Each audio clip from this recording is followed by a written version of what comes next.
पश्चिमबंग पर जदि आउ क्यों राज्यर निर्वाचन फलाफल सबुठारु अधिक चमकाइला भली होइछि दर्शक बंधु तार उत्तर हेउछि तमिलनाडु।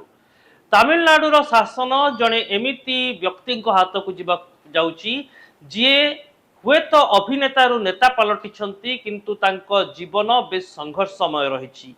उच्च श्रेणीर परिवार रे जन्मग्रहण कला परे मध्य क्यारियर ठारू आरंभ करी पॉलिटिक्स पर्यंत से प्रत्येक क्षेत्र रे संघर्ष करिसंती। ग्रास रूट रे से निजर मंजी बुणिबा आरंभ करिसंती एवं परदा पछरे रही ग्रास रूट को तैयारी करिबा परे से आज परदा आगर हिरो हेउचंती। आमे कहूछु विजय थलापति कहानी। विजय थलापति अभिनय विषय आपण समस्ते जानती। 2003 रु 2021 मसीहा पर्यंत कैरियर रे तांकर सबुठारु पीक समय रहितिला। साउथ इंडस्ट्री रो एही हीरो को एक्शन तांको शैली तांकर नाच गीत आपण को बेस मनोरंजन आनी देछि। हेले एहा पछरे केमिति भितरे भितरे से निजर राजनैतिक मैदान भी सजाडुथिले से संपर्क रे मध्य आपण माने जानिबा उचित। टीवी के जेते बड़े तमिलनाडु रे क्षमता दखल करुची जदियो जो मैजिक नंबर ताहा टीवी के को मिलु नाही किंतु टीवी के ही सर्वबृहत पार्टी भाव रे तमिलनाडु रे सामना को आसुची। डीएमके एवं एआईडीएमके रो 50-60 वर्षर शासन को दोहलाई देइछंती अभिनेता विजय। तेबे आपण माने जानंती कि दर्शक बंधु दिने कैरियर गढ़ी पारि नथिले एही अभिनेता विजय।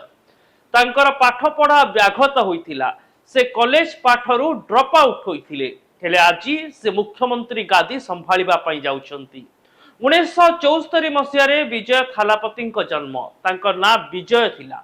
जोसेफ विजय परवर्ती समय रे थालापति टाइटल पाइले एवं तमिलनाडु रे थालापतिर अर्थ हेउछि कमांडर। अर्थात आरंभ रु ही से जणे नेतृत्व नेबार व्यक्तित्व ताहा लोकंक सामना रे जाहिर होइतिला। तांको नेतृत्व नेबार पराकाष्ठा युव गोष्ठी को प्रभावित करिथिला। 2009 मसिया रे विजय थालापति कैरियर रे सबुठारु बड़ टर्निंग पॉइंट आसिला बोली कहा जाए। 2009 सही मसिया जेतेबेले अभिनेता भावरे निजर सफलता पाई सारिथिबा विजय थालापति संगठन राजनीति को आसिथिले। से एभली एक संगठन गठन कले जहा तमिलनाडु रे विभिन्न सामाजिक कार्यक्रम रे अंशग्रहण करुथिला। धीरे धीरे यह राजनीति को प्रभावित करने मध्य आरंभ करिथिला। 2011 मसीह रे जयललितांकर एआईएडीएमके को समर्थन करिथिला विजयंकर एही संगठन। तांको समर्थक माने जयललिता को समर्थन देइथिले। फल रे जयललितांकर विजय धारा आहुरी बढ़िथिला। हुए तो सेते बड़े जयललिता जने एकाकी बाजीमात करि पारुथबा नेतृत्व भाव रे उभा होई सारिथिले किंतु ता बात मध्य से विजय थालापतिंकर समर्थन लोडिथिले। एहारी भितरे आसी जाइथिला वर्ष 2019 2011 रु 2019 मसिया भितरे मध्य विजय थालापतिंक संगठन जेउथिरे युवक माने थिले जेउथिरे छात्र छात्री माने थिले सेमाने तमिलनाडुर सामाजिक एवं राजनैतिक कार्यक्रम रे अंशग्रहण करुथिले। आ परदा पछरे रही निजर राजनैतिक दृश्यपट को तैयारी करुथिले विजय थालापति।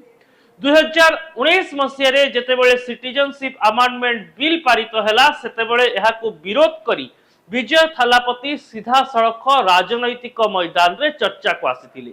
किंतु सेतेबेले केही आशंका करि नथिले बा ठौराई पारि नथिले जे विजय थालापति जे धीरे धीरे सामाजिक संगठन राजनैतिक संगठन रे सक्रिय हला फली मने हेउचंती से एक नुआ दल पाई मध्य एजेंडा करि सारिछन। किंतु वर्ष 2022-23 बेलकू सही चित्र सामना को आसिला जेते बेले विजय थालापति नीचे हुए तो कोनोसी निर्वाचन मैदान को ओल्हाइले नाही कोनोसी राजनैतिक दल गठन कले नाही किंतु तांकर समर्थक माने निर्वाचन रे निजर भाग्य परीक्षा कले एक एवं बड़ सफलता पाइले।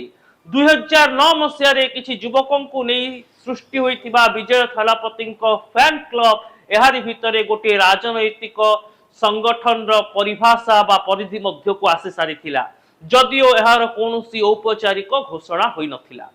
आ 2025 मसिया बेलकू विजय थालापति जो 2024-25 मसिया बेलकू जो संगठन दल तैयारी करेले ताहा 2026 रे निजर भाग्य परीक्षा कला।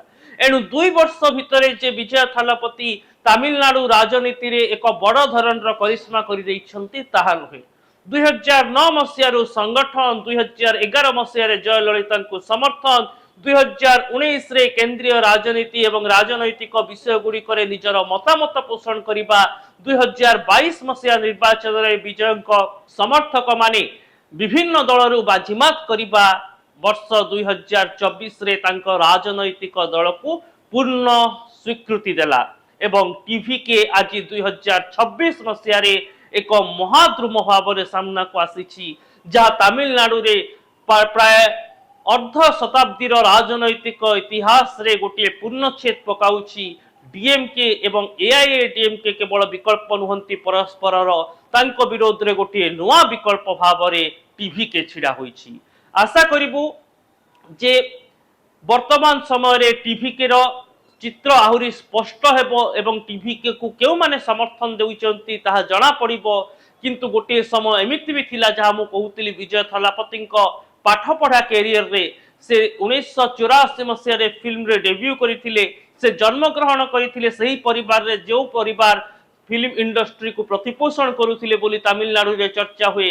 ତାଙ୍କ ବାପା ଜଣେ ଡିରେକ୍ଟର ଥିଲେ, ପ୍ରଡ୍ୟୁସର ଭାବରେ କାମ କରୁଥିଲେ, ମା ଜଣେ ସିଙ୍ଗର ଥିଲେ।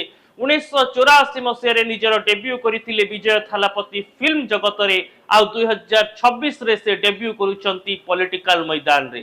ଫିଲ୍ମ ଜଗତରେ ତାଙ୍କୁ ଏଣ୍ଟ୍ରି କରିବା ପାଇଁ ପାଠ ପଢ଼ାକୁ ଅଧାରେ ଛାଡ଼ିବାକୁ ପଡ଼ିଥିଲା। ସେ ନିଜର ଡିଗ୍ରୀ ଶିକ୍ଷା ବା କଲେଜ ଶିକ୍ଷାକୁ ସମ୍ପୂର୍ଣ୍ଣ କରିପାରିନଥିଲେ।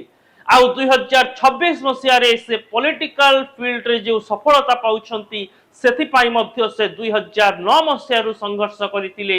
2009 ମସିହାରୁ ଭିତରେ ଭିତରେ ବୀଜ ବୁଣି ଚାଲିଥିଲେ ଏବଂ ଆଜି ଏକ ମହାଦ୍ରୁମ ଭାବରେ ଟିଭିକେ ଛିଡ଼ା ହୋଇଛି। ତେବେ ଏହି ରିପୋର୍ଟ ଆପଣଙ୍କୁ କେମିତି ଲାଗିଲା ଦର୍ଶକ ବନ୍ଧୁ, ଏବଂ ନିର୍ବାଚନୀ ସମ୍ପର୍କିତ ଅନ୍ୟାନ୍ୟ ରିପୋର୍ଟ ଉପରେ ମଧ୍ୟ ନଜର ପକାଇବା ପାଇଁ ଆମକୁ ଆମ সোশ্যাল ମିଡିଆ ସାଇଟ୍ ୟୁଟ୍ୟୁବ ଓ ଫେସବୁକରେ ଲାଇକ୍ କରନ୍ତୁ, ଆମ ଭିଡ଼ିଓକୁ ସେୟାର କରନ୍ତୁ, ଚ୍ୟାନେଲକୁ ସବସ୍କ୍ରାଇବ କରନ୍ତୁ, ନିଜର ମତାମତ କମେଣ୍ଟ ବକ୍ସରେ ନିଶ୍ଚିତ ଲେଖନ୍ତୁ। ରହୁଛି, ନମସ୍କାର।